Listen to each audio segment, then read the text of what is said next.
Kita tidak tahu caranya hidup, tahu-tahu lahir, tahu-tahu hidup, tahu-tahu punya hutang, tahu-tahu banyak masalah, tidak tahu kita. Nanti kalau mati juga gitu, nggak ingin mati, tahu-tahu mati. Nanti nggak tahu-tahu bangkit. Makanya sudah alaiha nahya wa alaiha namut wa biha nubasu insyaallah taala minal. Makanya kata Sidina Ali kalau ada orang susah hidup, kamu lahir keinginan kamu apa keinginan Allah? Ya keinginan Allah. Kamu mati, misalnya orang frustasi ingin mati ya tidak bisa mati. Kalau Allah tidak menghendaki ya tidak mati. Ya sudah, zaman kita hidup ya tidak bisa ngelola kehidupan ini ya sudah kalau mati.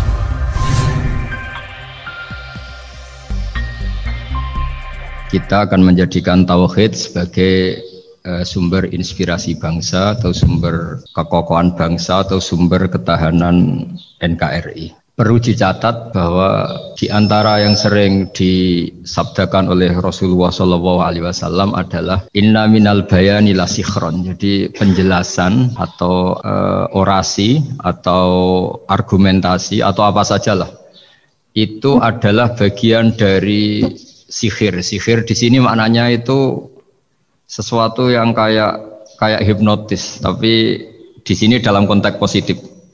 Dulu ketika periode Rasulullah Muhammad SAW itu pertarungan hak dan batil itu diolah pikir. Olah pikir yang diterjemahkan oleh artikulatif atau sistem verbal.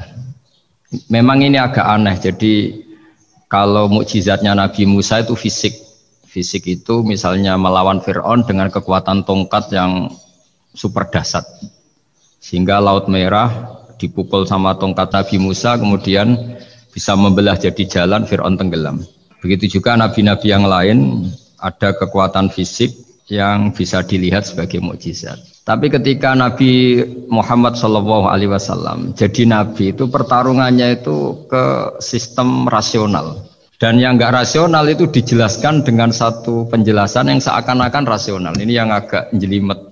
Sehingga ada wala talbisul haqqan bil batil. Jangan mencampur adukkan hak dengan batil. Saya beri beberapa contoh kejadian. Suatu saat itu ada orang kafir datang ke Rasulullah SAW. Kemudian bertanya, ya Muhammad, jika kambing itu mati betul yang tidak disembelih, bangkel, itu yang mematikan siapa? Karena Nabi itu orangnya ummi itu lugu, ya yang mematikan Allah. Terus jawabannya si orang kafir tadi, agama kamu itu aneh, yang dimatikan Allah langsung haram, tapi yang lewat tangan-tangan manusia yang berlumuran dosa halal katanya. Sehingga terus jadi logika yang kok iya ya gitu. Harusnya yang dimatikan Allah langsung kan orisinil gitu. Sehingga orang terus terbelalak seakan-akan ini hebat ya. Dan resikonya Nabi Habib Fikri, resikonya itu nggak boleh fahisan mutafahisan. Corong Jawa Nabi ora oleh cangkem elek, itu resiko. Andai kan Nabi boleh cangkem elek enak, nak halal ya pangan kon. Kalau itu baik ya silahkan makan ya. Tapi masalahnya Nabi tidak boleh seperti itu. Andai kan tidak Nabi kan gampang ya sudah kalau halal ya silahkan makan. Masalahnya Nabi tidak boleh apa? Nggak boleh berbicara kasar, nggak boleh berbicara buruk. Terus ada lagi beberapa kejadian yang seperti itu, yaitu masyhur suatu saat Sayyidina Ali didatangi seorang kafir juga Yahudi. Ali, kakimu angkat satu, diangkat sama Sayyidina Ali. Angkat dua-duanya, ya udah bisa. Gitu kok temanmu, maksudnya Nabi Muhammad mengklaim bisa naik langit, gitu aja kamu udah bisa. Jadi selalu pakai olah kata. Yang ketiga misalnya Muhammad, kita ini punya urusan banyak, punya problem banyak. Dan Tuhan itu dianggap penyelesai problem, halul muskilat, yang bisa menyelesaikan problem. Pertanyaannya, kalau problem kita banyak, Tuhannya satu tidak cukup Muhammad. Kalau problemnya banyak, ya Tuhannya harus banyak. Sehingga ketika Nabi membawa tauhid, protes mereka, komplain mereka, aja'alal alihata ilahau wahida inna hadza la syai'un ujab. Masa Tuhan satu wong problemnya banyak urusannya banyak. Kalau urusannya banyak itu hanya harus. Nah, karena olah pikiran seperti ini, sebetulnya bukan olah pikiran ini, hakikatnya olah kata karena ini tidak mewakili hakikat. Ya saya ulang lagi, sebetulnya ini bukan olah pikiran atau olah akal atau olah kecerdasan, tapi olah kata karena semua yang diomongkan ini tidak mewakili apa? Hakikat. Tapi faktanya itu terjadi. Sehingga mukjizatnya Rasulullah Shallallahu Alaihi Wasallam itu tidak boleh berupa fisik kayak tongkatnya Nabi Musa atau tabutnya Nabi Harun atau apalah yang sifatnya fisik. Karena ini tidak menjawab kecerdasan-kecerdasan yang terimplementasi oleh kata-kata yang dikatakan orang-orang kafir tadi, yang bisa memojokkan orang-orang kafir. Akhirnya Nabi diwarisi kecerdasan, dikasih kecerdasan oleh Allah Ta'ala, yaitu yang dikatakan fatona. Dan mereka memang suka, mempermalukan Nabi itu suka. Misalnya Nabi, karena sebagai Nabi, beliau tahu betul bahwa semua itu biadillah, di tangan Allah. Itu Nabi pernah ngendikan, la adwa wala tiarota, tidak ada penyakit menular. Lalu ada orang Yahudi atau orang siapa saja, orang bodoh lah yang jelas ini. Ada unta yang kena penyakit gudik, kalau orang Jawa bilang gudik apa? Kalau orang itu agak apa? Kudis ini. Yang kena kudis ini dijejerkan sama yang waras. Ternyata yang waras sekarang jadi kudisan. Senang mereka karena bisa mempermalukan Nabi. Ya Muhammad, ini unta kena kudis. Ternyata yang waras tertular oleh yang kena kudis. Padahal kata kamu tidak ada penyakit apa? Menular. Itu problem-problem jadi Nabi di era Rasulullah SAW. Sehingga Quran datang dengan kecerdasan yang untuk menjawab itu. Makanya Nabi tidak pakai mukjizat fisik tapi mukjizat logika. Akhirnya Nabi diajarin Allah lewat Jibril yang dikira mereka yakin kalau menang dalam debat. Tapi Nabi balik bertanya, "Faman a'dal awwala." Jadi terjemahnya, kalau ini kena kudis karena tertular yang ini, lalu ini tertular siapa? Yang pertama tadi. Wah itu asli mat dari Allah ya, maksud saya itu. Jadi dia ingin contoh yang kedua yang tertular, dengan itu berarti ada penyakit apa? Menular. Tapi Nabi tanyanya faman a'dal awwala, lalu yang pertama kena kudis itu tertular siapa? Makanya kalau sekarang misalnya corona menular itu yang pertamanya dari siapa itu? Tidak tahu itu. Ya tidak perlu tahu, tidak bidang kamu. Jadi ini saya mau cerita. Jadi logika-logika yang dibangun orang kafir itu sebenarnya bukan logika, tapi olah kata. Dan orang kafir itu paling pintar. Karena mereka itu penyair. Penyair itu kalau sekarang modern mungkin mirip-mirip jurnalis atau mirip apalah. Bisa mengubah apa saja. Apa yang sebetulnya baik dikesankan buruk atau sebaliknya.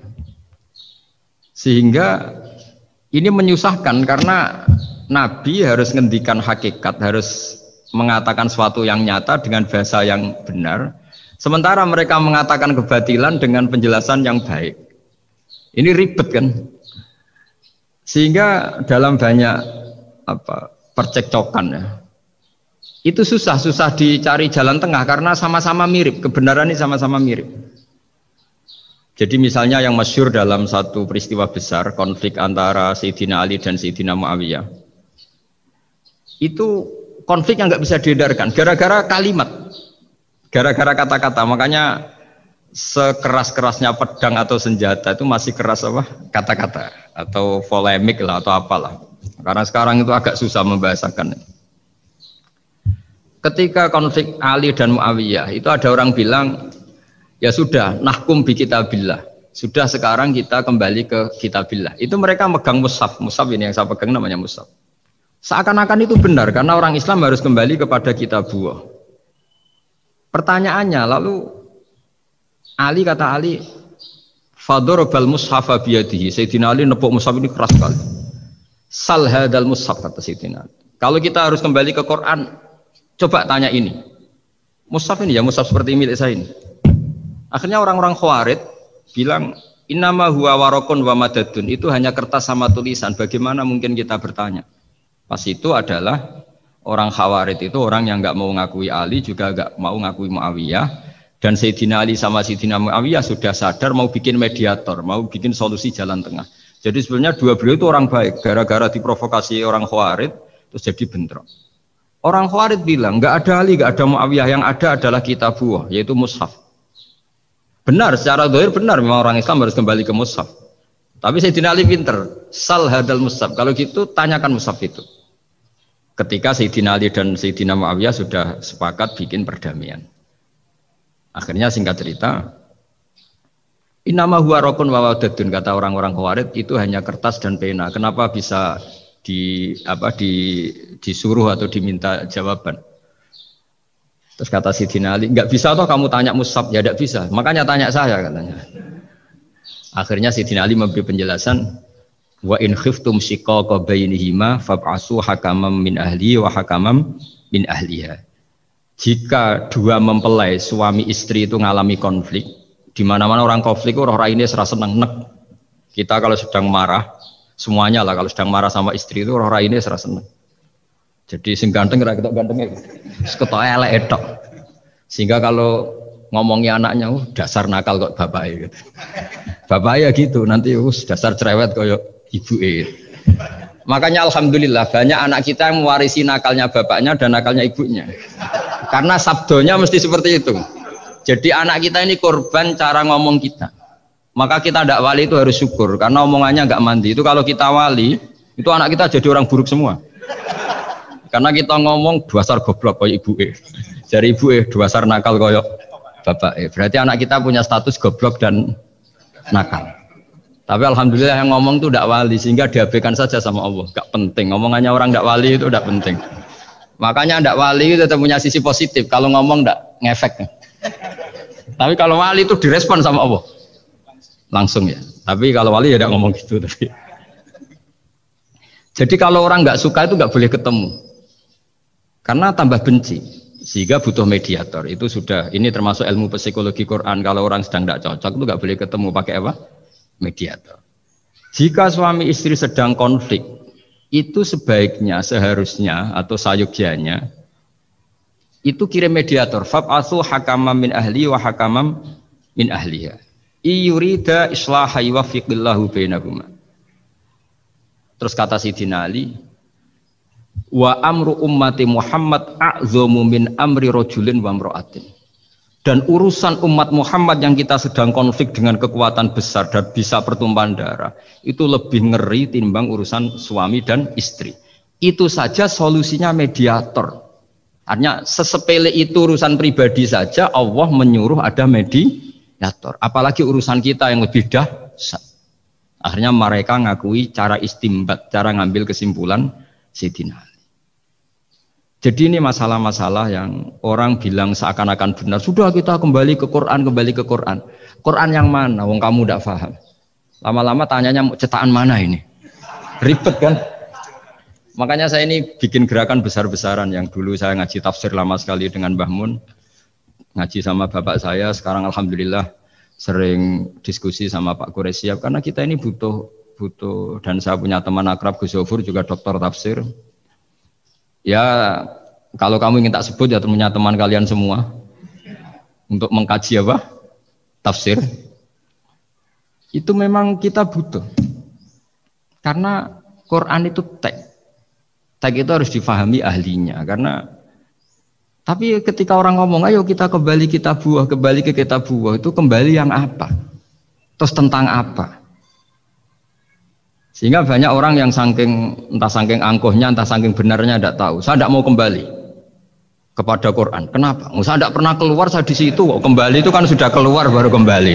Itu entah saking angkuhnya, entah saking benarnya tidak tahu. Mau kamu katakan angkuh yang masuk akal? Saya tidak mau kembali. Saya tidak pernah keluar. Memang saya sudah di situ. Benar mana? Bisa jadi ya sudah ini itu wilayah yang nggak jelas itu. Tapi bahwa mukjizatnya Nabi itu menerangkan sesuatu yang kayak iya kayak enggak. Karena orang kafir itu pintar mengemas kebatilan sebagai kebenaran. Jadi enak zaman Nabi Musa ngadepi Fir'aun yang karuan salah. Nabi Muhammad itu enggak ngadepi satu komunitas yang mereka punya jargon yang seakan-akan benar. Misalnya Ka'bah itu sakral, Baitullah. Orang kafir itu percaya keramatnya Ka'bah, percaya. Sehingga mereka kalau bikin berhala itu harus dekat Ka'bah, bentuk barokah Ka'bah. Gak kurang ajar gimana? Maka berhala-berhala itu paling banyak di dekat Ka'bah, karena supaya apa? Dapat barokahnya Ka'bah. Ribet kan? Kamu kafirkan tuh percaya barokah Ka'bah, tidak dikafirkan itu kurang ajar. Ka'bah kok jadi ruwet, ribet banyak ngadepi. Itu susah memang ngadepi logika, makanya kan apa ya kayak kita ngerawat anak itu mau dilonggar nanti manja terus goblok, mau dikerasin nanti minggat, ribet kan. Jadi ngelola kebenaran itu tidak gampang. Lalu Nabi datang bil haqqil bayyin, dengan kebenaran yang nyata. Dimulailah dari surat diantaranya lam yakunil ladzina kafaru min ahlil kitab wal musyrikin munfakina hatta ta'tiyahumul bayyinah. Bayyinah itu siapa? Rasulun minallah yatlu suhufam mutahharah. Orang-orang kafir baik berkategori ahli kitab yaitu Yahudi Nasrani maupun yang berkategori orang-orang musyrikin yaitu orang-orang yang menyekutukan Allah yang non samawi, yang tidak punya kitab samawi. Itu tidak mau tercerabut, munfakin itu tidak mau tercerabut dari akar mereka hatta ta'tiyahumul bayyinah, sehingga datang kebenaran yang begitu nyata, begitu jelas. Saking jelasnya siapapun mau tahu dan nggak bisa dibatalkan oleh apapun, termasuk oleh perilaku sosial. Siapa itu? Rasulun minallah yatslu suhufam mutahharah, itu yaitu Rasulnya Allah yang membaca lampiran-lampiran suci, yaitu Quran. Sehingga Nabi datang dengan analogi pembanding.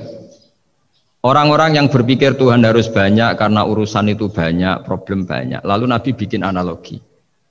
Andaikan kamu sebagai pembantu yang punya majikan banyak, perintahnya beda-beda, kamu mau enggak? Ya enggak mau, enggak enak Muhammad kalau punya bos banyak, perintahnya beda-beda, semuanya egois harus dituruti, enggak mau. Enak mana sama punya majikan satu? Enak satu Muhammad. Ya sudah, Tuhan kamu itu majikan kamu. Kalau banyak-banyak bingung kamu, perintahnya banyak nanti. Terus mereka mau, ya sudah Tuhannya satu saja. Jadi karena mereka mau tidak mau, harus berpikir kalau Tuhan banyak berarti perintahnya banyak, memuaskan satu Tuhan dibenci Tuhan yang lain, memuaskan yang lain dibenci yang lainnya, pokoknya ribet. Hari ini minta dilayani, Tuhan yang satu minta dilayani, itu kan ribet.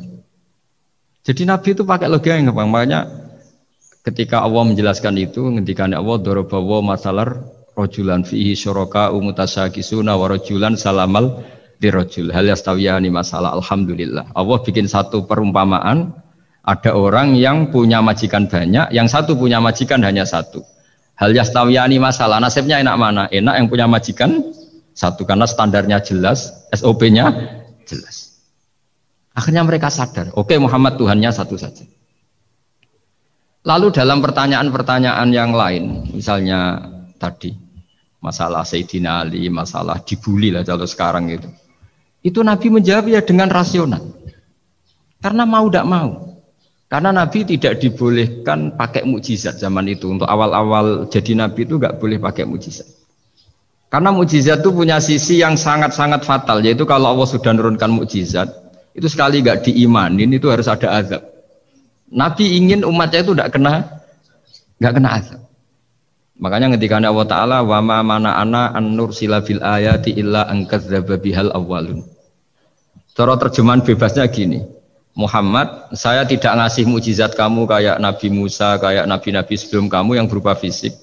Itu problemnya satu, sekali saya menurunkan mukjizat, tren umumnya ini didustakan. Ketika didustakan, saya punya alasan menyiksa, wong sudah tak perlihatkan sebegitu jelas kok tetap didustakan. Maka sekali saya menurunkan mukjizat, kata Allah, wa ma nursilu bil ayati illa takhwifa. Saya memberikan satu ayat itu hanya warning, hanya peringatan bahwa ini akan ada bahaya azab. Sehingga karena pilihannya itu Nabi milih gak ada mukjizat yang seperti nabi-nabi sebelumnya. Milih mukjizat yang ilmiah, yaitu Al-Qur'an yang kita warisi sampai sekarang. Alhamdulillah. Karena kata ulama-ulama, nah ini pentingnya penjelasan.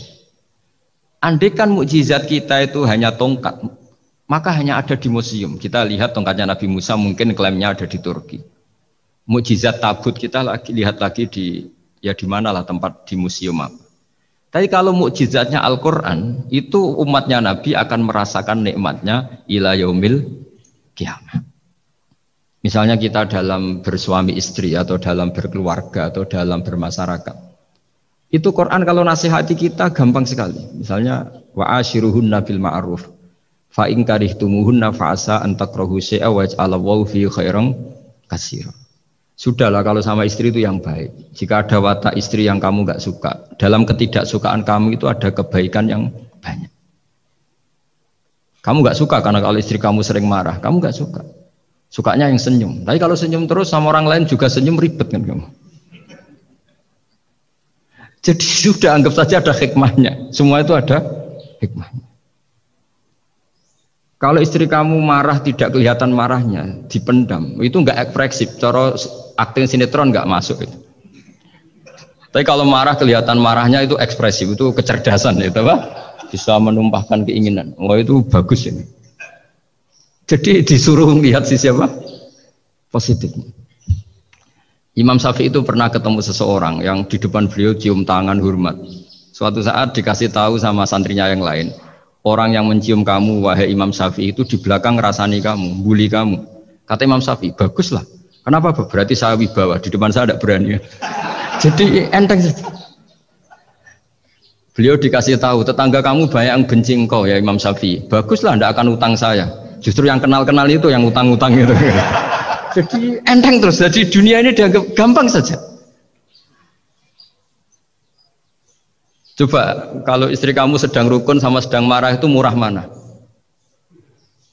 Murah marah. Kalau rukun minta ke mall pusing.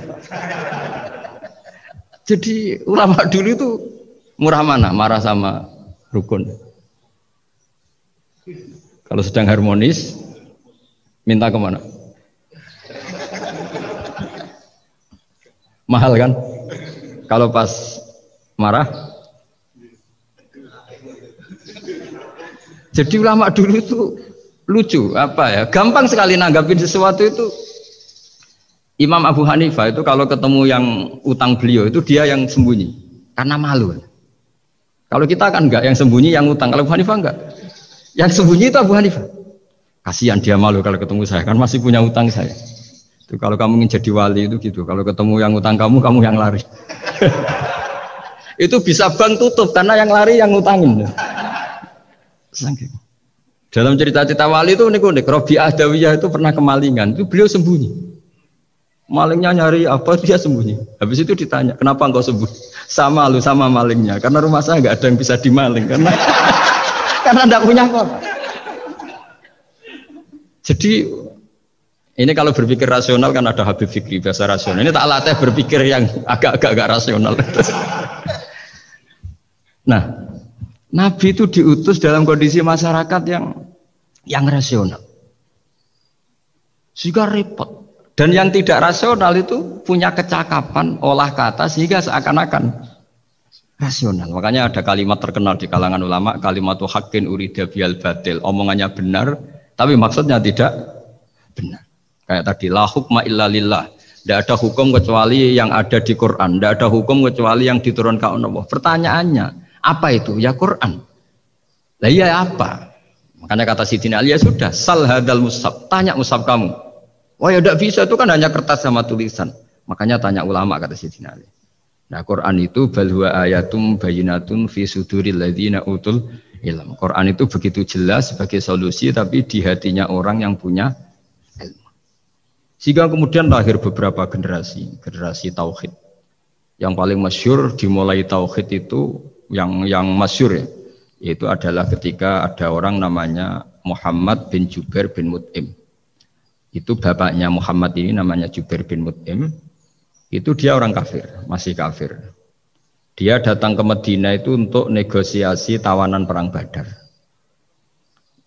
Dulu beberapa orang yang negosiasi sama Nabi itu ya nunggu di masjid. Singkat cerita, Nabi sholat maghrib baca surat Wattur wa kitabim mastur fi raqim mansur wal baitil ma'mur was-saqfu fil marfu wal bahril masyur. Terus dia dengerin sampai Allah tanya, am khuliqu min ghairi syai'in. Kalau kamu tidak ngakui saya sebagai Tuhan, kata Allah, silahkan Anda berpikir bahwa alam raya ini dimulai dari ketiadaan.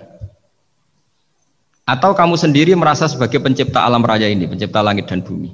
Itu namanya am khalaqus samawati wal ard. Itu orang itu disebut dahiyatul Arab, orang paling cerdas di Arab. Itu dia bingung. Dia selamanya kafir. Cara berpikir menuhankan berhala, Lata, Uzza, pokoknya menuhankan makhluk lah. Terus dia mikir, Muhammad ini kacau ya. Akal saya dihabisin, kata dia. Jadi cara berpikir dia pakai akal. Dia tidak percaya mukjizatnya Quran, tapi dia bilang Muhammad ini kacau. Akal saya dihabisin. Akhirnya Nabi setelah salam dia menyatakan Islam. Karena kata dia, Muhammad, akal saya habis oleh apa yang kamu baca. Nah ini saya mau menerangkan tauhid sebagai inspirasi. Yaitu logikanya gini, langit bumi ini kan wujud itu punya eksistensi. Kalau langit bumi ini wujud, alam raya ini nyata, lalu kamu mengatakan sebelum alam raya ini ketiadaan, berarti ada satu kesimpulan ketiadaan menciptakan yang ada. Itu malah gendeng bareng.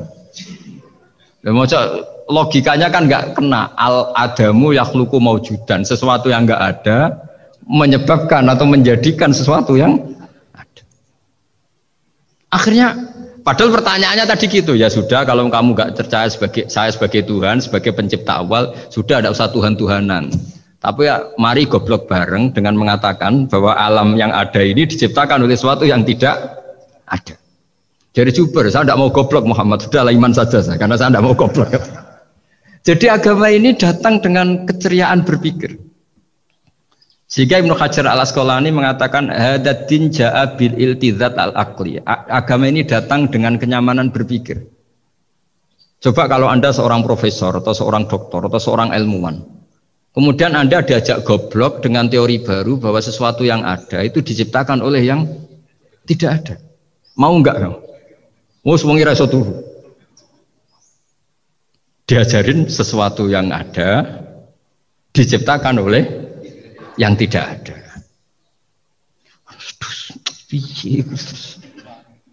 Gak keren lah. Gak boleh sudah. Jadi tauhid itu. Nah, kemudian lahir ulama-ulama baru yang cara ngarang sama. Ini kitab yang dulu saya ngaji sama Syekhina Kiai Maimun Zubair Mbah Mun. Itu kemudian ulama-ulama baru, kata Yai Mbah Mun itu juga bapak saya sering pesen, orang itu harus tahu zaman. Menerangkan tauhid itu kalau ulama dulu itu dimulai dari kalimat yang mungkin yang ngaji saja bingung. Al-alam mutaghayyir wa kullu mutaghayyir hadis la budda mim muhdits. Itu sampean dengar mesti dianggap jimat itu apa itu? Itu doa apa gitu. Doa jalbur rizki apa gitu. Padahal itu logika.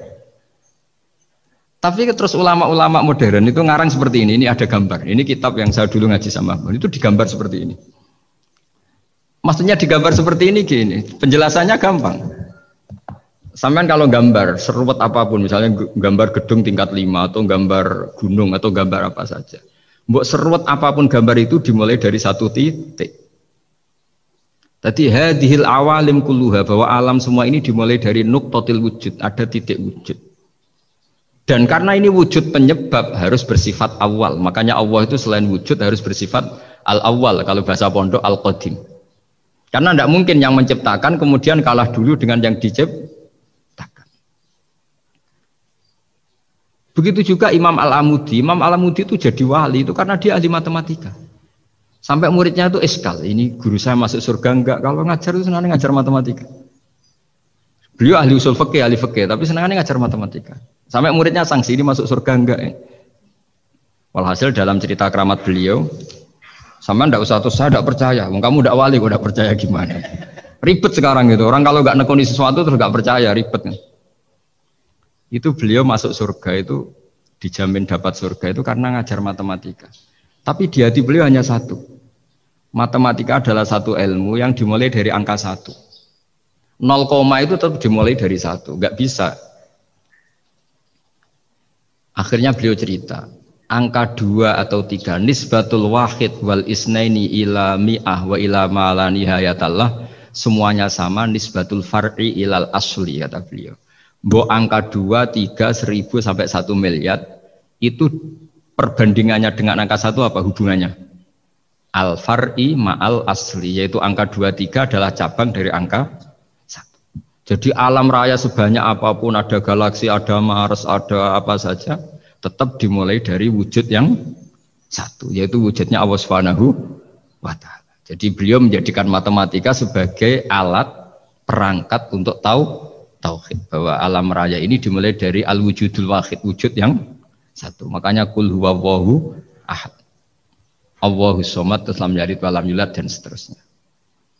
Nah, makanya ketika orang menyoal hukum adat yang menipu kita, adat itu sunnatullah yang kita lihat. Itu Quran mesti mengembalikan wahwaladzi yabda'ul khalqa tsumma yu'idu wa huwa ahwanu alaih.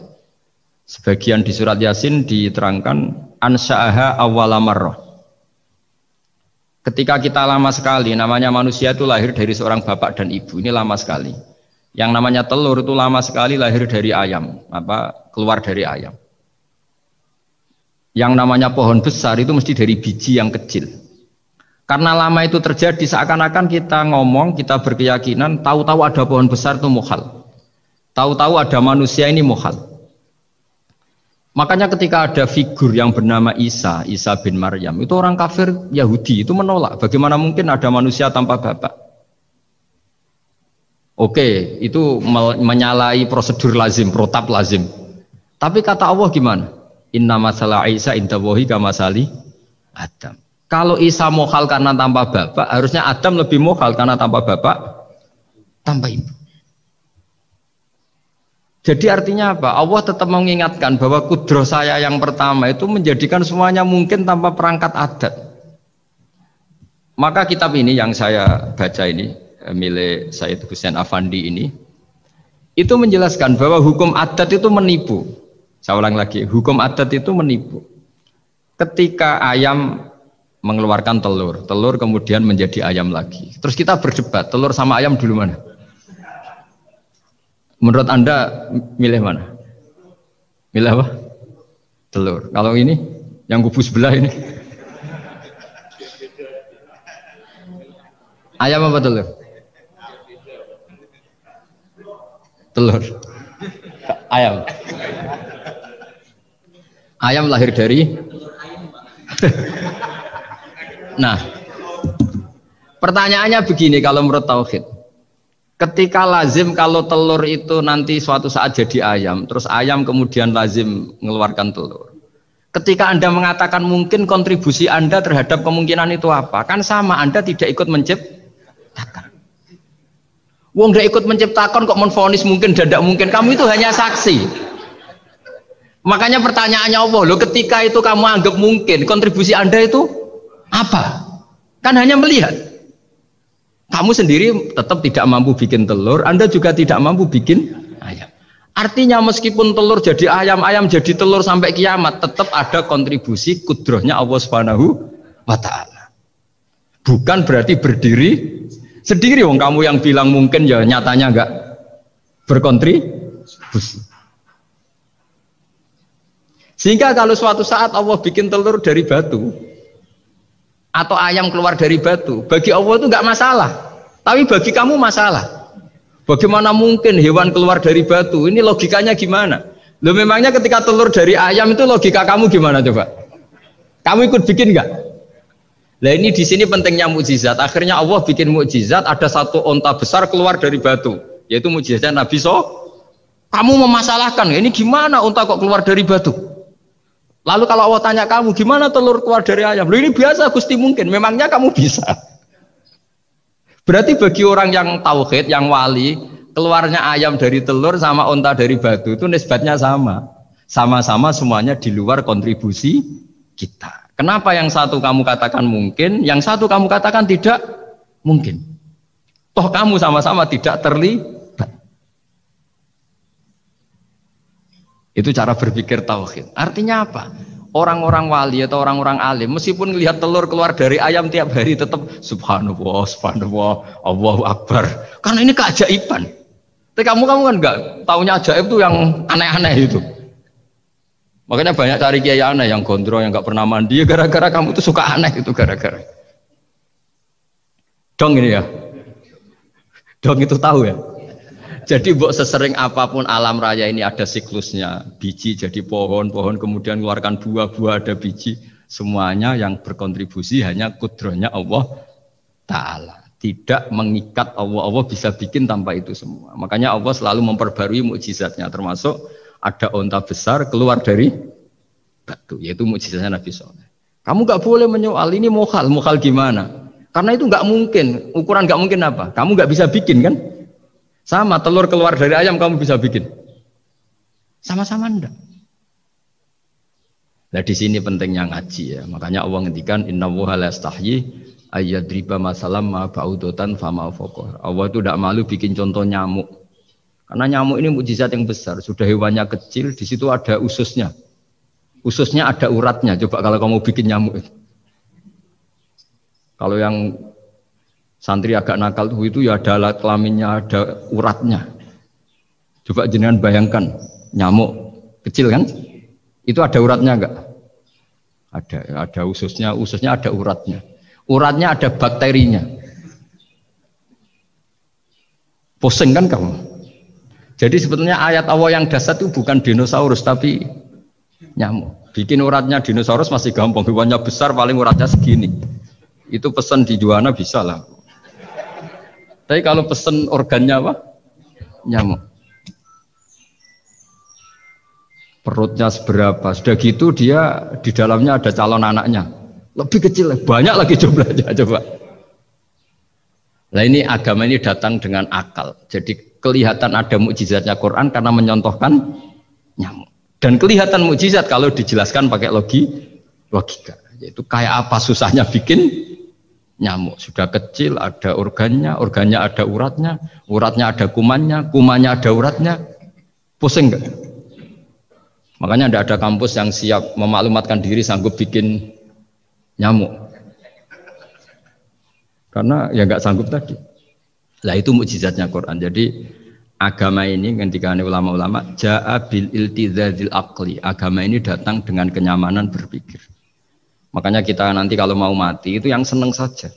Kita tidak tahu caranya hidup, tahu-tahu lahir, tahu-tahu hidup, tahu-tahu punya hutang, tahu-tahu banyak masalah, tidak tahu kita. Nanti kalau mati juga gitu, nggak ingin mati tahu-tahu mati. Nanti nggak tahu-tahu bangkit. Makanya sudah alaiha nahya wa alaiha namut wa biha nubasu insyaallah taala minal. Makanya kata Sidina Ali kalau ada orang susah hidup, kamu lahir keinginan kamu apa keinginan Allah? Ya keinginan Allah. Kamu mati, misalnya orang frustasi ingin mati ya tidak bisa mati. Kalau Allah tidak menghendaki ya tidak mati. Ya sudah, zaman kita hidup ya tidak bisa mengelola kehidupan ini ya sudah. Kalau mati juga tidak bisa mengelola kematian ini. Makanya terus kita diajarkan inna sholati wa nusuki wa mahyaya wa mamati lillahi rabbil alamin. Berhubung kita tidak tahu ya sudah hidup kita, mati kita semua di tangan Allah. Sudah kita pasrah saja. Senai jamnya mati aja, serasa pamit sudah mati aja, sudah gak ribet. Makanya wali-wali itu ya biasa ngelihat kematian itu, bukan karena yakin pasti masuk surga ya enggak. Kata wali-wali itu di dunia itu hanya Allah yang ngurusi kita ya Allah, nanti di akhirat ya sama. Itu tauhid ya. Jadi saya ulang lagi ya, jangan terjebak hukum adat. Karena dalam hukum adat itu sebenarnya Anda tidak aktor tapi hanya saksi. Yang namanya telur keluar dari ayam mengeluarkan telur. Tapi sebetulnya ini tidak mengikat. Allah bisa saja bikin hewan dari yang lain. Kayak tadi mengeluarkan untanya Nabi Soleh dari batu yang apa? Besar.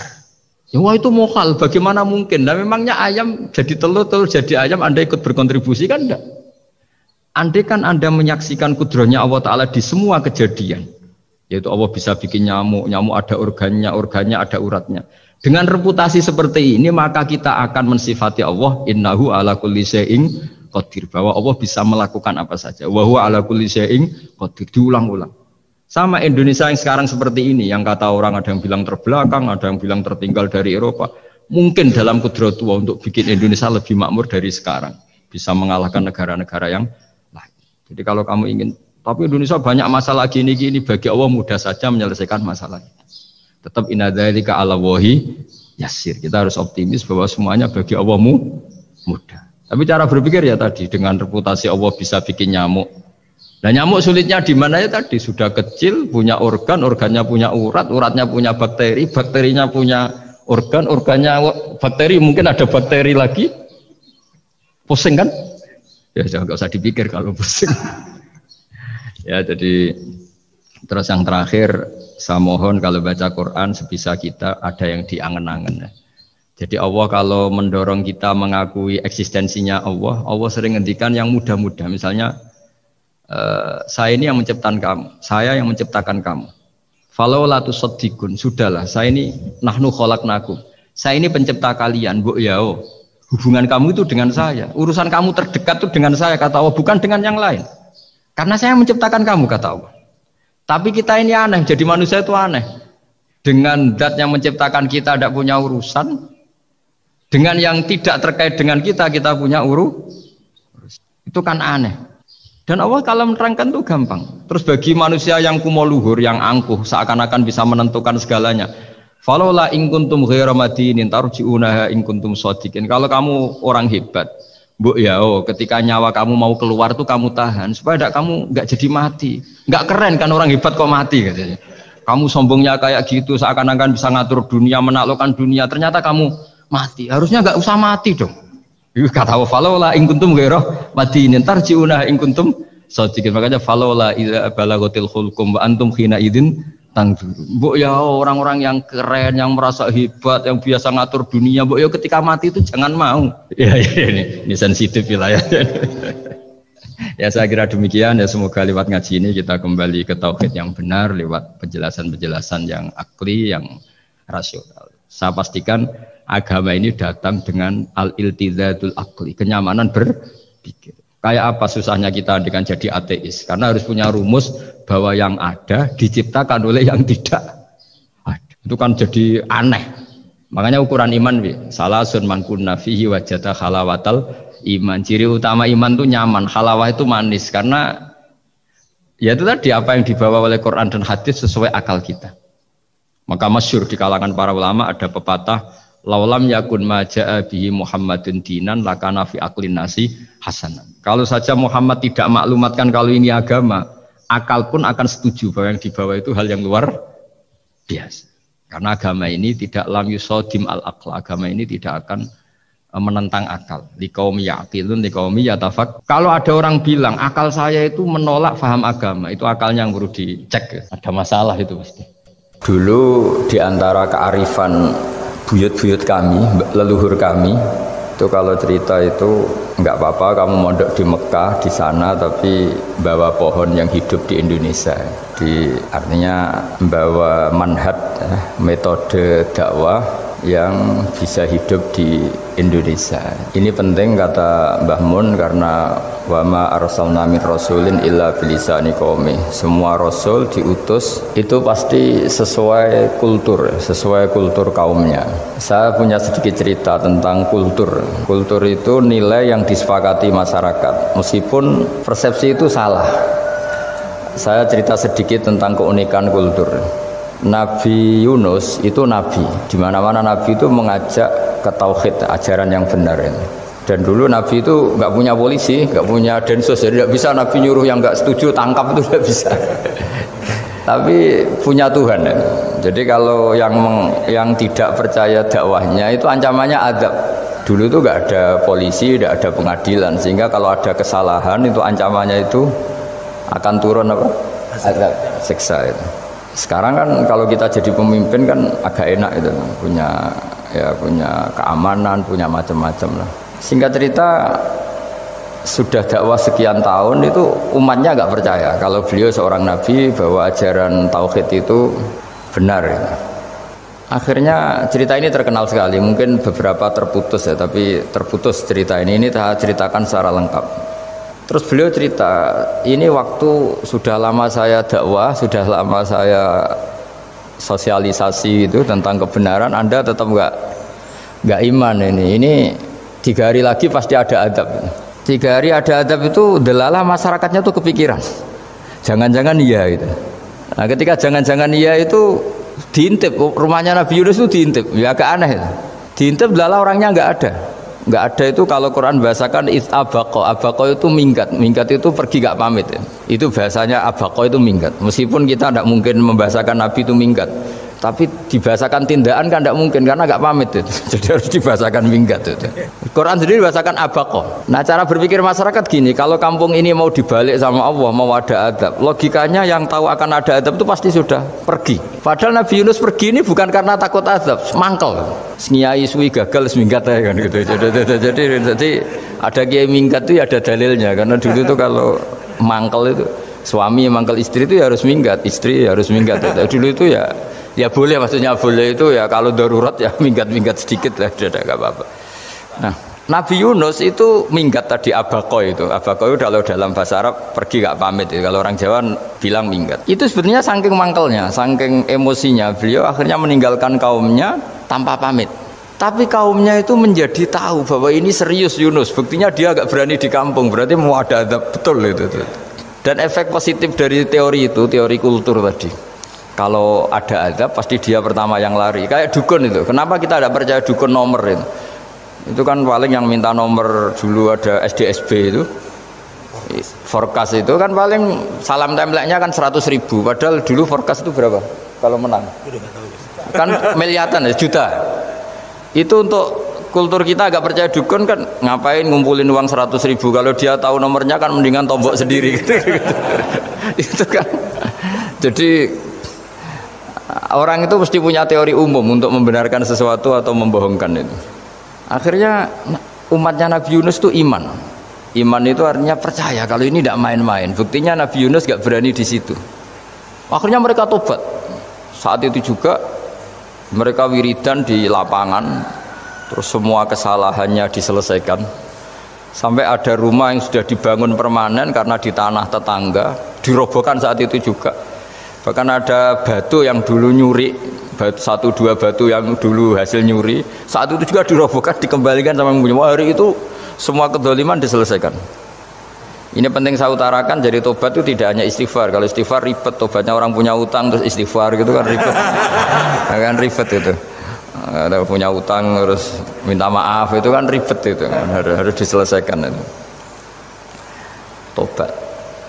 Tobat diterima sama Allah. Batas akhir finish dari harusnya ada adab misalnya Senin, Selasa, Rebu, harusnya Rebu itu sudah kena adab. Ternyata Rebu itu tidak kena adab. Nabi Yunus sebetulnya juga penasaran kampungnya itu kena adab enggak. Dilihat dari jauh ternyata enggak. Tambah kecewa dia. Gitu. Wah ini saya kalau pulang pasti dibunuh karena saya dianggap pembohong. Di masyarakat situ ada aturan siapa yang bohong dibunuh. Padahal Nabi Yunus ngumumkan nanti Rebu ada adab. Kira-kira gitu lah. Ternyata Rebu itu tidak ada adab. Makanya dia sudah di batas kampung kembali minggat lagi karena nanti pulang pasti dibunuh karena dia dianggap bohong. Ya akhirnya masyhur itu. Terus dia ikut nelayan sekenanya, yang penting lari dari kampung, ikut nelayan sekenanya. Zaman itu, ini saya ulang lagi zaman itu. Nanti ini efeknya nanti ke tauhid. Zaman itu para nelayan tuh kayak sepakat. Kalau ada kapal atau perahu kok mau tenggelam, itu pasti ada yang minggat. Artinya minggat itu pergi tidak terhormat itu. Terus fasahama fakana minal mudkhadin. Nah, dulu itu orang sudah punya peradaban. Ini cerita kultur, sudah punya peradaban. Punya peradaban. Ya sekarang gini, kalau nyemplungkan salah satu kan tidak adil diundi. Diundi. Ternyata yang keluar dia Nabi Yunus. Terus mereka tahu ini orang nggak pantas dikorbankan karena Nabi di mana-mana itu ganteng. Memang Allah itu punya sunat unik. Nabi itu harus paling ganteng di kampungnya. Nasabnya juga harus paling baik. Kabar-kabarnya juga istrinya harus paling cantik. Itu memang aturannya gitu. Nggak tahu saya. Dulu saya juga janggal. Kenapa Nabi aturannya harus gitu? Tak angen-angen di pemimpin LU izin itu. Maksudnya misalnya pemimpin dia pasak keriting itu kan piye gitu rasanya itu. Jadi Nabi itu pasti itu paling ganteng di kampungnya, terus dari nasab ya terbaik, terus rata-rata istrinya itu ya selain solihah itu ya paling cantik. Karena ya dibully kan, sawar tidak jadi Nabi, bojone elek kan ya ribet kalau misalnya ada yang bully gitu kan juga ribet. Singkat cerita terus dia akhirnya ditenggelamkan, dibuang karena beliau seorang Nabi, faltaqamahul khut, beliau ditelan ya. Iltiqam itu tidak digigit, ditelan ya. Karena ditelan beliau tidak ngalami dikunyah, ditelan. Iltiqam itu ditelan. Karena beliau seorang Nabi, di dalam batnil khut itu di perut itu dia wiridan, dan barokahnya wiridan itu perut ikan ini menjadi masjid. Dia nyaman di situ, nyaman karena terus ngalami karomah lah. Andikan wali itu ngalamin karomah. Nah kesimpulan dari cerita ini itu apa? Masyarakat itu akan selalu dengan kulturnya sendiri. Para nabi juga punya kultur sendiri. Dan Allah yang ngelola itu semua. Saya ulang lagi, Allah yang ngelola itu semua. Makanya terus dua kultur ini Kalau Allah menghendaki itu gampang sekali. Akhirnya yang terjadi apa? Nabi Yunus jadi kasih sanksi Allah karena pergi tidak pamit. Masyarakatnya justru enggak karena tobat. Dan tobatnya masyarakatnya ini karena kekeliruan Nabi Yunus. Keliru dengan makna bukan dosa. Andai kan Nabi Yunus saat itu kok di rumah ingin menyaksikan adab, itu masyarakat mesti gak percaya kan ada adab. Mau ada adab kok dia di rumah gitu. Jadi unik, Allah cara ngelola masyarakat itu unik. Nah, dari keunikan-keunikan cara Allah ini kemudian lahirlah ilmu yang bernama ilmu tauhid, ilmu tawakal, ilmu pasrah nang pangeran itu. Karena kemarin pas Pak Yusuf sama Bu Sulis sowan saya itu tak beri cerita. Agama itu milik Allah. Sehingga teori yang dikatakan manusia itu ya teori saja, tetap semua itu di tangan Allah. Ya saya saat itu cerita, misalnya saya ditanya, ini besi, materi besi dengan kaca itu kuat mana? Mesti kita menjawab kuat besi. Tapi saya yang mengendalikan besi dan kaca. Ternyata saya punya merencanakan menghancurkan besi, menetapkan kaca ini tak simpan, akhirnya puluhan tahun. Yang ini saya rencanakan saya hancurkan itu. Andai kan si yang menjawab tadi tahu rencana saya, mesti kuat bilang kuat kaca. Gitu. Kalau tahu. Makanya contoh paling gampang tadi, dinosaurus itu hewan paling kuat malah musnah itu. Pitik yang nggak kuat sampai sekarang. Gitu. Karena Allah bikin dinosaurus itu punya rencana dihancurkan itu. Sementara ayam enggak lah, gue rame-rame dunia gitu. Sehingga ya sudah. Nah, agama itu seperti itu. Agama itu sesuai rencana Tuhan. Sehingga ini cerita Nabi. Sehingga Nabi itu kadang nggak tahu bedanya antara sesuatu yang punya data, punya perangkat-perangkat untuk menuju A misalnya, itu nggak tahu bedanya. Jadi kalau Nabi ditanya misalnya gini, onta itu lahir dari betinanya, dari indukannya bisa? Ya bisa. Lahir dari batu, jawabnya ya bisa. Kalau dia seorang Nabi pasti jawab bisa. Kalau Nabi loh ya, bukan direktur mandiri, Nabi, itu pasti jawabnya bisa. Jadi kalau Nabi ditanya, mata air itu keluar dari bumi kedalaman 7 meter, bisa. Keluar dari sini, dari meja, jawabannya ya bisa. Karena Nabi itu saking dekatnya Allah, tahu betul bahwa perangkat di dunia ini tidak bisa mendikte Allah. Semua itu kehendak Allah. Logika yang terbangun Nabi itu sebenarnya gampang ya. Kalau kita teliti itu, makanya gampang itu sesuatu yang benar itu pasti bisa dijelaskan secara gampang. Nah ini ngaji tauhid biar tidak terlalu berteori terus. Karena kalau saya cerita uang pinter jenengan. Dan saya tidak ingin pinter tentang uang. Tak beri contoh. Nah ini supaya nanti kalau sampean suatu saat meninggal ketemu mungkar nakir itu tahu cara menghadapi. Nanti tak warai tekniknya. Tak warai tekniknya. Bocorannya. Bocorannya tadi. Makanya ada cerita agama ini baik sekali. Orang bocorkan ujian nasional itu kriminal, bisa ditangkap Pak Rosidi. Tapi agama ini pertanyaan mungkar nakir dibocorkan semua kiai, itu nggak ditangkap sama mungkar nakir. Harusnya kan rugi karena ini pertanyaan, tapi semua kiai kan sudah membocorkan. Nanti pertanyaannya di kuburan itu man rabbuka, Tuhanmu siapa, agamamu apa, itu kan sudah dibocorkan. Tapi itu nggak dianggap kriminal. Sementara kita sekolah SD, sekolah SMP bocorkan soal itu dianggap kriminal. Padahal kalau harusnya boleh. Maksudnya kalau menuruti teori itu harusnya boleh kan. Mau pertanyaan mungkar nakir selesai dibocorkan kan. Ada dasarnya kan? Ya tapi kan tidak ada itu. Harusnya boleh. Tapi kan terus jadi nggak ujian kalau kalau dibocorkan itu. Tidak ada itu. Harusnya boleh. Tapi kan terus jadi nggak ujian kalau dibocorkan. Jadi dibocorkan. Kurang apanya baiknya agama ini? Pertanyaan sepenting itu dibocorkan dan kiai-kiai nggak ditangkap sama mungkar nakir, ya ada itu. Saya ulang lagi ya supaya kita ingat fitrah salimah. Soal Anda modern monggo lah, tapi saya sebagai kiai akan ngajari kalian tentang fitrah salimah. Jadi kalau kamu itu benar-benar beragama, ini misalnya kertas, ini lempengan baja. Kalau kamu beragama, ya terserah jenengan. Karena bisa saja ya terserah jenengan. Karena bisa saja kertas ini arsip nasional, baja ini tak niatkan, tak luluhkan, tak hancurkan. Sehingga kalau kita ngomong ya secara materi harus ditambahi, secara materi kuat baja ya Allah. Tapi secara substansi jenengan ya terserah jenengan, monggo. Nah, di sini yang mulai orang lupa itu karena selalu menjawab pasti kuat baja. Kata pasti ini yang akhirnya orang menghilangkan teori beragama. Berdasar logika aja. Berdasar logika. Nah, akhirnya para nabi, para wali itu ditanya. Saya punya kitab karangannya Abdul Hamid, orang alim. Kitab itu dulu saya ngaji lama sekali, sampai sekarang saya pelajarin. Manusia itu dijebak hukum adat, padahal adat itu ya tidak terlibat. Misalnya kalau ada telur jadi ayam normal gitu. Ya tadi indukan unta melahirkan unta normal itu, indukan sapi melahirkan sapi normal.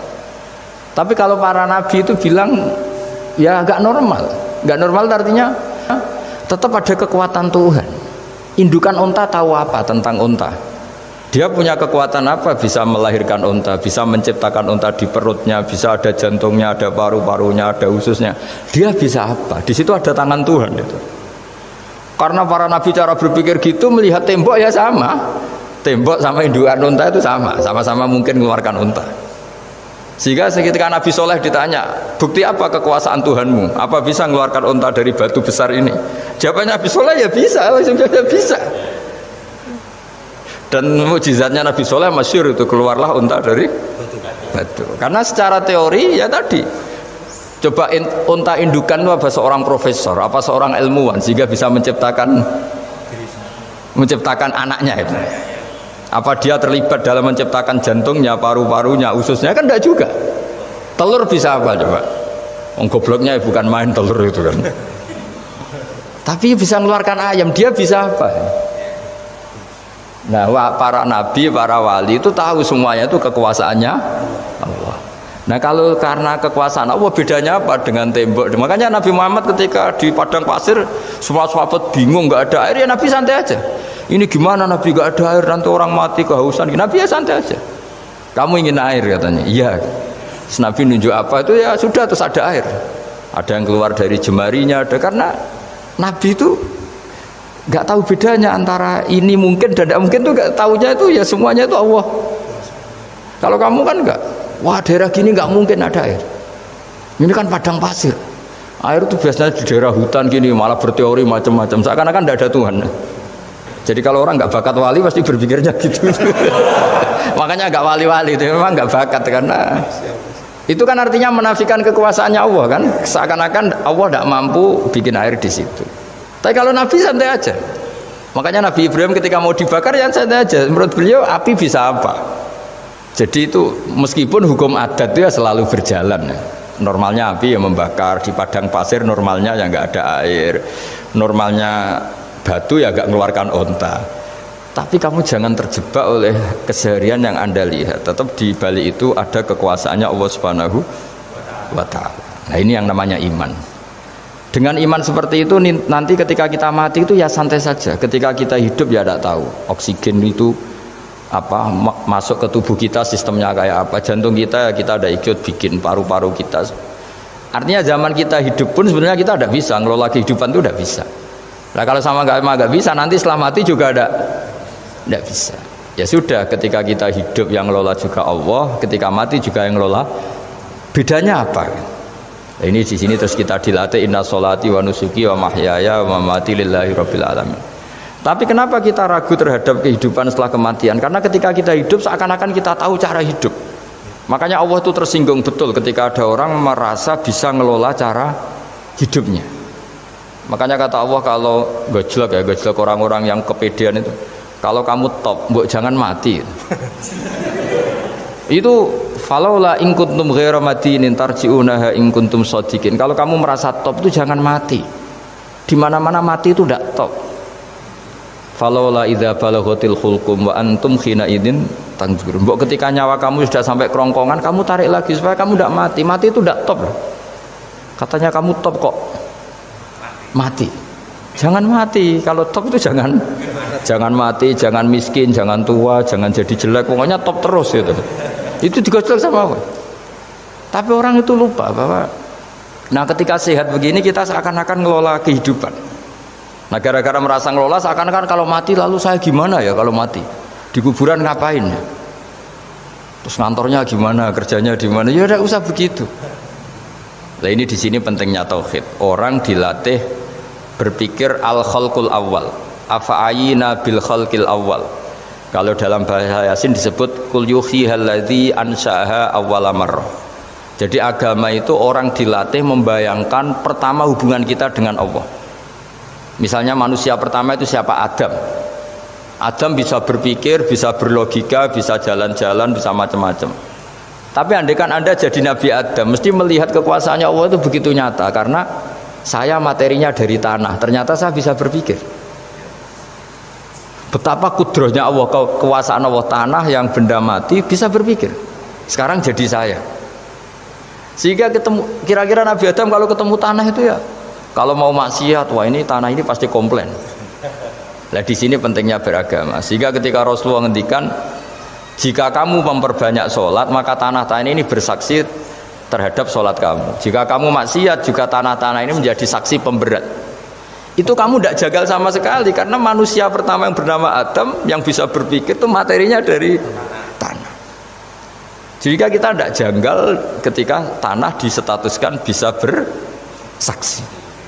Tapi setelah kamu berpikir tanah itu bisa dicangkul, bisa dijadikan berhala, dijadikan kendi, dijadikan macam, seakan-akan tanah itu ya benda yang tidak penting. Tapi Nabi itu beda dengan kalian. Nabi tahu betul tanah ini makhluk Allah yang bisa berpikir. Sehingga Nabi yang ngendikan kalau kamu sholat sunat atau beribadah sebaiknya jangan di tempat yang sama, biar yang menyaksikan kamu sholat itu banyak. Kita mungkin kan masa bumi bisa bersaksi.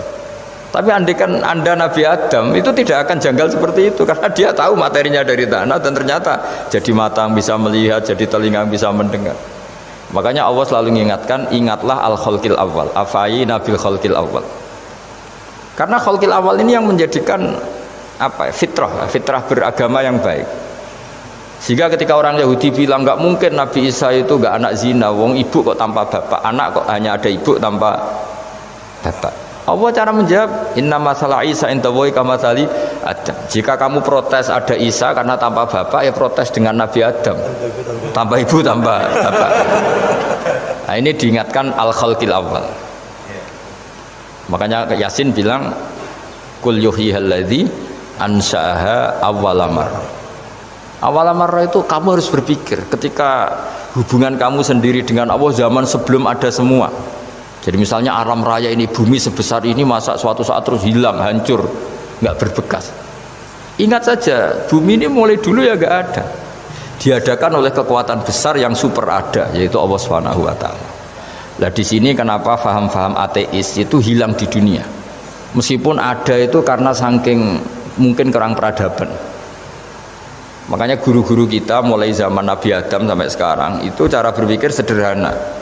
Bumi ini kadung ada, di mana-mana sesuatu yang ada pasti disebabkan yang lebih ada. Kan nggak mungkin bumi yang ada kemudian penciptanya itu udah ada. Itu kan ngajak goblok bareng gitu kira-kira gitu. Masuk sesuatu yang ada disebabkan oleh sesuatu yang tiada. Maka guru-guru kita ngajari pertama sifat Allah itu wujud. Karena ini wujud super atau kausa prima, terus kiai bilang wajibil wujud. Wajibil wujud terjemahan bebasnya ya wujud super. Karena wujudnya Allah itu yang mempengaruhi ya semua alam raya ini, dia harus di depan. Masa yang menciptakan di belakang. Makanya terus disifati qadim. Qadim itu harus lebih dulu atau awal.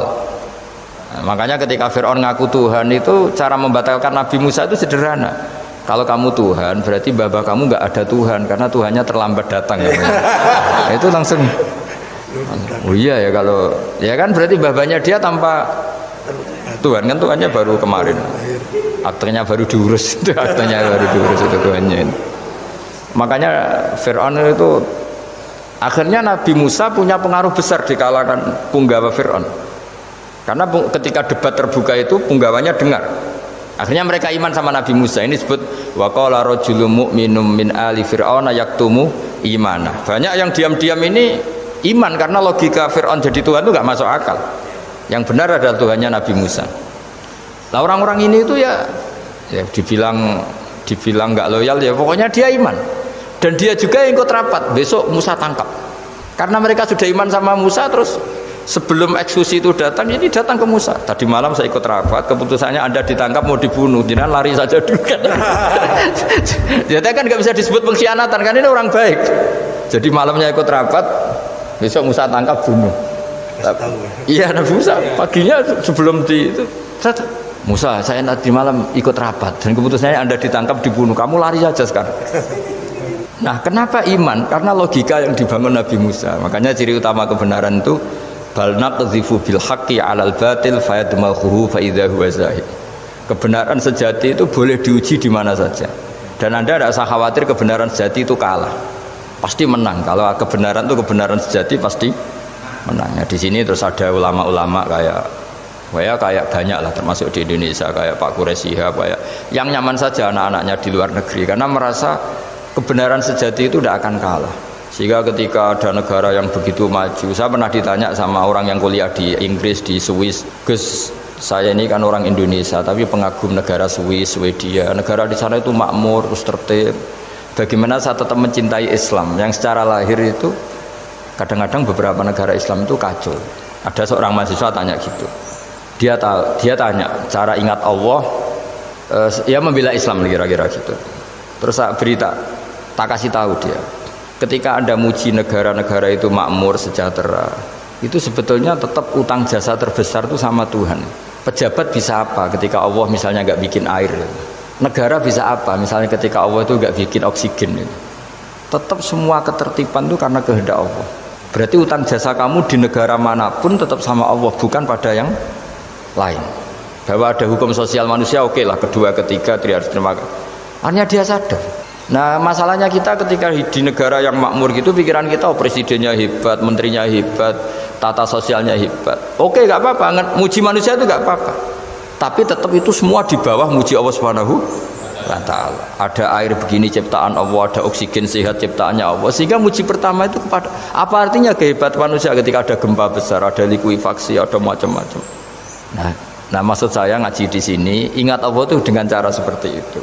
Sehingga ketika kita hidup di negara manapun, ya utang jasa pertama pikiran kita sama Allah Subhanahu wa Ta'ala. Tapi kalau enggak, kamu terjebak hukum adat tadi. Di mana-mana ayam itu yang mengeluarkan telur, telur mengeluarkan ayam, nggak bisa batu ini mengeluarkan ayam. Keliru kamu.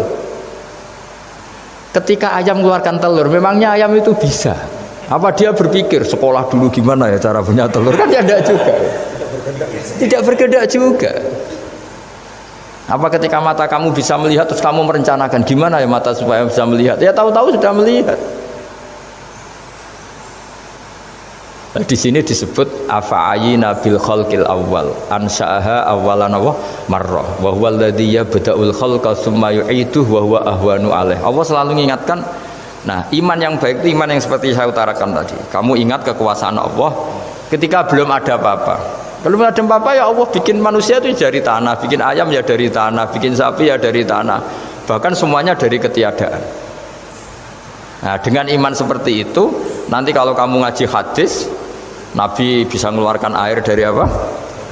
Dari jemarinya. Terus Nabi Ibrahim dibakar gak apa-apa. Nabi Soleh bisa mengeluarkan unta dari batu besar. Nabi Musa bisa menyibak laut hanya dengan tongkatnya. Itu semuanya kamu tidak jangka. Karena tadi ingat bahwa kekuasaan Allah itu tidak terbatas. Nah, itu cara iman yang benar. Sehingga nanti ketika kita mati juga gitu. Ketika kita hidup ya tidak bisa ngatur jantung kita, paru-paru kita. Pasti sama lah, setelah kita mati juga tidak bisa ngatur. Yang hanya ngatur Allah Subhanahu wa Ta'ala. Hidup kita dalam kendali Allah, mati kita dalam kendali Allah. Ya sudah, terus kita mati ya nyaman saja. Saking nyamannya itu orang-orang soleh kalau mati itu jarang berdoa. Bukan karena apa-apa, kalau berdoa itu resikonya kan gini, mustajab ndak ya, dikabulkan ndak itu. Itu menjadikan setan punya peluang masuk, diganggu. Makanya ajarannya Nabi, mangkana akhiru kalamihi la ilaha illallah wa fi riwayatin Allah dakhalal jannah. Jadi kalau mau mati bersaksi saja, sudah ini enggak saatnya berdoa, saatnya bersaksi. Makanya hanya disuruh bilang Allah, Allah, Allah. Dan supaya ini menjadi akhir kalimat. Sehingga nanti keren lah. Ketika ketemu Allah, apa akhir kalimah kamu yang kamu lafadzkan Allah, Allah. Jika di kitab-kitab diterangkan ketika orang tua kamu mau mati sudah bilang Allah, jangan tanya catatan hutang di mana ya. Tabungannya di mana ya? Terakhir jawab mandiri terus mati lah. Gak boleh ditanya lagi. Sekali ditanya nanti akhir kalimatnya mandiri. Nah, itu gak boleh. Jadi sekali sudah bilang Allah jangan ditanya lagi. Pak, tabungannya di bank mana? Gak boleh. Bahayanya sekali jawab mandiri terus mati berarti akhir kalimatnya itu ya mandiri. Makanya harus akhir. Jangan nanti statusnya itu mangkana akhiru kalami, memang akhir dari yang dikatakan itu kata Allah. Nah sebetulnya teks hadis itu la ilaha illallah. Ini pinternya Kiai Jawa. Lagi-lagi kembali ke kultur. Kiai Jawa itu kiai yang bisa modifikasi kultur. Sebetulnya kalimat hadis itu yang masyhur, itu yang populer itu la ilaha illallah. Tapi Kiai Jawa itu dan itu ngikuti kitab-kitab Arab juga, kitab-kitab. La ilaha illallah itu resikonya tinggi karena di situ kan tiada Tuhan yang berhak disembah kecuali Allah. Ada kata la ilaha ini. Nah takutnya pas la ilaha sudah mati. Nah karena itu ada resiko la ilaha gak khatam, berarti tiada Tuhan. Nah, sehingga karena ini dianggap riskan, ya terus Kiai Jawa ngajari sudah lah, gak usah kepanjangan ya sudah Allah. Jadi itu sudah agak-agak rekayasa lah, agak-agak istihad gitu. Maksudnya itu sebenarnya teks panduannya itu la ilaha illallah. Teks panduannya. Tapi kiai-kiai itu tentu yang paling tahu tentang kehendak Nabi karena nekuni ilmu itu lama sekali. Kita ngikuti cara-cara yang ditentukan para kiai. Karena tadi la ilaha illallah itu kan ada kalimat yang tadi ya tiada Tuhan kan. Nah kata tiada Tuhan ini yang dianggap riskan kalau nggak khatam ya. Daripada potensi itu terus kiai-kiai ya agak-agak improvisasi lah itu memang ya sudahlah Allah. Nah supaya itu menjadi akhir kalimah ya saya ulang lagi menjadi apa? Akhir kalimah. Setelah itu kata kitab-kitab jangan tanya hal lain. Ya sekali ditanya nanti dia akan ngelafatkan hal lain itu. Ya tadi misalnya tabungannya di mana gitu kan. Bisa jawab sini. Nah, yang ribet kalau wong kuno itu neng laci, neng sorogan. Berarti kalimat terakhirnya ya laci sorogan itu. Nah, sehingga terus itu pinternya guru-guru kita. Jadi saya ulang lagi ini yang terakhir saya pesen latihlah iman seperti imannya para ulama, para aulia, syukur-syukur yang dekati imannya para nabi. Itu cara berpikir tuh al khalqul awal. Afa ayina bil khalqil awal. Qul yuhyihal ladzi ansaha. Nah, yang terakhir saya pernah ditanya, ya agak gojekan, agak guyon, tapi saya ditanya. Saya itu nggak bisa melihat, Gus. Aneh orang Afrika itu. Kan misalnya ada Miss Afrika itu. Di sana itu orang paling cantik. Malah kadang itu ada kriminal gitu karena orang Afrika merkosa Miss Afrika. Itu kata orang Indonesia, dikekno aku ora doyan gitu. Itu kan. Itu lah ini kan secara syariat mungkin lelaki itu punya rasa dengan perempuan itu ya kalau berpakaian seronok atau gimana secara teori. Tapi sebetulnya oke itu benar. Tapi sebetulnya ada ansaha awala bar. Orang Indonesia itu didesain gak suka orang Afrika. Orang Afrika ya didesain gak suka orang Indonesia. Sehingga orang-orang Afrika kalau melihat orang Indonesia yang paling cantik mungkin ya iskal. Wong cempeh kayak gampang gitu kok cantik. Mungkin perasaannya cowok-cowok Afrika ya gitu. Itu cantiknya di mana? Orang Indonesia kebalik kan? Kalau cowok-cowok Indonesia ngelihat Miss Afrika itu cantiknya itu nangdi gitu. Kok sampai ada pemerkosaan tuh apa itu? Nah itu menunjukkan Allah yang Maha Kuasa. Allah itu mendesain gennya orang sana. Beda dengan kita. Ya itu bukti bahwa Allah itu nggak bisa. Ya sudah semuanya itu Allah yang mendesain. Itu bukti bahwa manusia itu bisa apa di depan kau. Orang kayak Afrika kok disuruh bilang cantik, kita kan protes. Cantiknya di mana? Mungkin orang sana juga protes ke kita. Orang Jawa cempeh itu kok cantiknya dia. Itu orang-orang Indonesia kalau melihat bule cantik itu kan ketemu kan jangga. Orang-orang Jogja bule wayune nang ndi gitu. Kulitnya gitu kan ya sama mereka juga bilang kita mungkin seperti itu. Itu namanya didesain ansyaha awal apa? Marrah. Sudah memang desainnya seperti itu. Nah di sini supaya kita ingat. Nah Ingat bahwa hati juga gitu. Ketika kita cinta istri itu janggal betul kalau terjadi konflik. Tapi kalau sedang konflik itu janggal betul terjadi perdamaian. Nak lagi mau ngangkel itu ya problem betul. Nah ini di sini pentingnya iman. Orang terus disuruh berdoa ya muqallibal qulub tsabbit qalbi ala dini, karena kita tidak tahu cara berpikir. Ada perempuan cantik sering merengut, pecintanya ya banyak, dianggap pemikir serius. Tapi kalau baru gedeng namanya ya merengut, bukan pemikir. Orang senyum itu kita seneng gitu. Tapi kalau baru gak seneng, murahan guyu. Itu jadi manusia itu unik. Hanya sama, tapi cara nganalisis beda. Tinggal sedang seneng apa enggak. Lucu kan? Ada orang anteng di rumah itu kalau lagi seneng ya, oh itu anteng nggak banyak ngeluyur. Tapi baru nggak seneng, seneng ngomah ya nganggur. Gitu. Nah, itu kita tidak pernah tahu. Kita simpulkan apa itu tidak pernah tahu. Makanya wisata, pernah ada orang wisata datang ke sini tak nasihatin.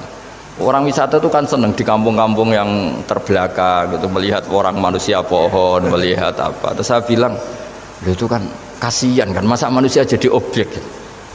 Bahkan bayangannya ya kalau mereka jadi modern jadi gak menarik kan. Padahal kita yang orang pendidikan kan inginnya mereka terentas lah dari kultur itu. Ya itu kan gak sambung kan. Yang satu bilang unik, masyarakatnya masih unik, masih naik-naik pohon. Tapi bagi orang pendidikan kan tersiksa kan. Ini bangsa kita, warga kita kok masih seperti itu. Makanya orang wisata itu nasihati, kamu ke sana itu niat ngelihat apa niat mengentas? Kalau niat mengentas, tak jamin ada pahala. Enggak Gus, mau niat mengentas katanya. Niatnya baru sekarang apa mulai dulu-dulu? Ya, baru sekarang. Dan ini cerita dari manusia itu semudah itu, Pak. Nah, setelah kamu ngaji ini, kamu tidak akan janggal terhadap kenapa Nabi itu begitu santai.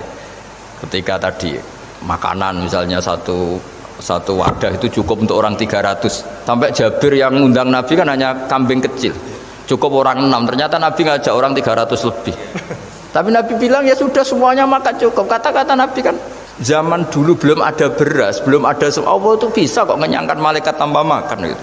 Susahnya apa ngenyangkan manusianya dengan nasi sedikit itu ya Nabi ya santai aja, semuanya kenyang santai. Ya itu iman-iman yang sudah benar-benar awal amarah sudah. Allah tidak harus terdikte oleh nasi. Kalau nasi sedikit harus cukup orang sedikit. Kalau banyak harus orang banyak. Allah tidak perlu kena aturan itu semua. Tidak perlu. Saya ini Tuhan kata kok kamu atur itu gimana? Tidak bisa. Saya Pak Bawa karena hanya ngaji ini insya Allah Anda setelah baca mukjizat keramat itu tidak. Beda itu ada dua. Beda karena bodoh. Nah, itu memang harus kita tinggalkan. Yang beda karena bodoh. Ada beda karena rumus ilmu. Itu harus kita hormati. Saya punya sekian bukti beda ya kalau karena bodoh tentu kita tinggalkan. Tapi kalau karena rumus ilmu yang beda, misalnya gini, saya kiai yang lama di kota, saya akan lama kerja di Jogja. Mungkin perasaannya orang kota itu kalau ketemu tetangga, misalnya saya kiai, udahlah kalau ketemu tetangga itu gak usah tanya. Ya kalau ketemu biasa aja, tidak usah tanya, tidak usah ramah, biasa aja. Itu mungkin bagus nasihat itu di kota, karena kalau di kota itu ketemu tonggo takok badhe tempundi mau kemana itu ganggu privasi. Sehingga bagian dari kebaikan baik sama tetangga ya jangan tanya karena itu ganggu apa? Privasi. Tapi kalau di kampung dianggap sombong kan nggak tanya. Nah hal-hal seperti ini itu perbedaan karena ilmu. Memang di kota kulturnya seperti itu, di kampung seperti ini. Nah itu bukan perbedaan karena kondisi muqtadul hal. Memang kondisinya berbeda. Ya kondisinya apa? Berbeda. Misalnya saya sebagai kiai kan bayangkan kiai itu suka lah ngaji ibadah itu. Terus kamu karena orang kota sukanya pizza terus Gus kesini Gus ayo naik makan pizza bareng kan saya malah terganggu. Kamu niatnya hormat tapi ganggu karena nah, sehingga dulu sahabat ini cerita sahabat ada sahabat yang ditanya tabiin itu generasi setelah sahabat sifli wajah Rasulillah tolong jelaskan ke kami wajah Rasulillah Shallallahu Alaihi Wasallam. Ini sahabatnya nangis. Oh maaf sekali saya tuh gak pernah melihat wajahnya Nabi meskipun saya berpuluh-puluh tahun jadi sahabat juga gak pernah sowan Nabi. Saya sering jamaah sama beliau ditanya kenapa saya tuh sungkan beliau terlalu wibawa. Jadi bentuk penghormatan sahabat ini ke Nabi justru gak berani melihat wajahnya dan bukti penghormatan pada Nabi dia gak pernah sowan. Nabi itu punya anak, punya istri, punya cucu. Kalau sowan tuh ganggu. Jika dia cara berpikir ya itu bentuk hormatnya. Ya itu ya sah saja dia cara berpikir ditakdir begitu. Tapi ada beberapa sahabat yang justru saking cintanya sering melihat wajah Nabi, sering sowan Nabi. Itu haknya dia cara berpikir begitu. Ya kira-kira seperti itu. Jadi perbedaan itu ada dua. Ada yang karena bodoh, itu tidak kita ikuti. Tapi ada perbedaan karena pengetahuan. Ya kalau karena pengetahuan harus kita ikuti karena memang itu ya itu kan urusan sudut pandang. Dulu ketika Mekah dikuasai Sayyidina Umar, setelah Fathu Mekah dan Umar sudah kuat betul, itu banyak sahabat yang dulunya orang Mekah itu sama Umar disuratin, cobalah kembali ke Mekah. Di Mekah itu kamu sholat di Masjid Haram sebagaimana 1000 sholat. Sekarang Mekah aman milik kamu, silahkan kembali ke Mekah. Tapi jawabnya sahabat tuh nggak mau. Paling di Mekah hanya dapat pahala 1000 sholat. Tapi kalau mengislamkan orang di daerah-daerah pedalaman itu dakbul ambiya. Ciri khas Nabi itu yang membenarkan orang itu, bukan di satu tempat. Terus sampai nambahi surat ini, wa alam anal ardo lam tuqaddis ahad, dan bumi itu tidak bisa loh mensucikan orang. Abu Lahab itu orang Mekah, Abu Jahal orang Mekah, tapi tetap begitu. Akhirnya jenis ini berpikir, ya sudah lah, gak di Mekah gak apa-apa. Andai kan Mekah itu bisa mensucikan orang, gak ada Abu Jahal, gak ada Abu Lahab.